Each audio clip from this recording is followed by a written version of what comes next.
আসসালামু আলাইকুম my beautiful queen's. এই ভিডিওটা বা এই ব্লগটা তোমরা বলতে পারো একটা বিদেশি ব্লগ। এখন এটা কেন বললাম এটা তোমাদেরকে অবশ্যই জানাবো, তার জন্য একটু ওয়েট করতে হবে। সো সেদিন বাসা থেকে একদমই রেডি টেডি হয়ে তাড়াতাড়ি বের হয়ে যাই। আর বের হয়ে যাওয়ার কারণ ছিল সেটা আমি তোমাদেরকে একটু পরে জানাচ্ছি, সেটা তো বললামই। অ্যান্ড দেন হলো প্ল্যানিং ছিল যে আমরা কুদুসে যাব, মানে মেইনলি ইচ্ছা ছিল যে শিববাড়ি থেকে প্ল্যানিং করবো, বাট হুট করে ভাবলাম যে না কুদুসে যাই, অনেক দিন যাই না।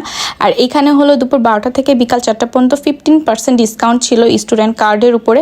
তো অবশ্যই কার্ড নিতে কেউ ভুলবে না, যেটা আমরা ভুল করছিলাম। এনিওয়ে, আমার পাশের দুই ব্যক্তিকে দেখতে পাচ্ছেন, এরা আমাকে বিয়েতে না দাওয়াত দিয়ে বিয়ে করে ফেলছে অলরেডি। সো তার জন্য তারা আমাকে সেদিন ট্রিট দিছিল। অ্যান্ড আমরা সেদিন কুদুস থেকে নিয়েছিলাম একটা উইংস, একটা বার্গার অ্যান্ড একটা স্যান্ডউইচ, আর 3 জনের জন্য কোল্ড ড্রিঙ্কস। অ্যান্ড ওনাদের এইখানের হলো যে খাবার ডিটেলস আমি একটু পরে বলি। এবার বলি যে হুট করে বিদেশি ভ্লগ এইসব কেন বললাম। তো সেটার কারণ হলো আমার যে দুই বান্ধবী, এক বান্ধবী আমেরিকা চলে যাবে আর এক বান্ধবী জাপান থেকে আসছে জাস্ট এক্সাম দেওয়ার জন্য। তো সেক্ষেত্রে হলো যে আমরা হুটহাট একদমই দেখা হয় না বছরখানিক এরকম। তো মিট করার জন্য আমরা সেদিন হলো যে প্ল্যানিং করে, একদম সাডেন প্ল্যান, এক কথায় 5 মিনিটে প্ল্যান করে 10 মিনিটে বের হনো এমন। সো বের হয়ে এই যে খাবার খাচ্ছে, আর এখানে ফুডগুলো আপনারা দেখতেই পাচ্ছেন কতটা ইয়ামি লাগছে। অ্যান্ড অনেস্টলি স্পিকিং সেদিনের হলো যে স্যান্ডউইচটা অনেক মজার ছিল। আর আমার কাছে ওনাদের স্যান্ডউইচটা খুব ভালো লাগছে। এটা মেবি হলো বারবিকিউ স্যান্ডউইচ ছিল, আমার যতটুকু মানে শিওরলি মনে নেই অনেস্টলি স্পিকিং। অ্যান্ড দেন হলো যে আমরা স্যান্ডউইচ খুব ভালো মতো খাচ্ছিলাম অ্যান্ড আড্ডা দিতেছিলাম। অ্যান্ড আমি ভাবলাম কিছুদিন ধরে যে ফুড ব্লগ খুব আপনারা আমার পছন্দ করেন, সেক্ষেত্রে আমি একটু তোমাদেরকে ফুড ব্লগ ভিডিও শেয়ার করি। তো এখানের উইংসটা 10 আউট অফ 10 ছিল।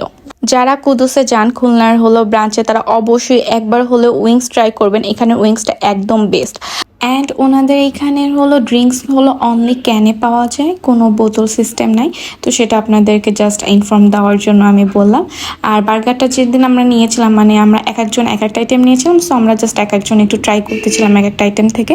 তো আমি যে বার্গারটা মানে নিয়েছিলাম, এটা একদমই অতটা ভালো লাগেনি আমার কাছে অনেস্টলি স্পিকিং।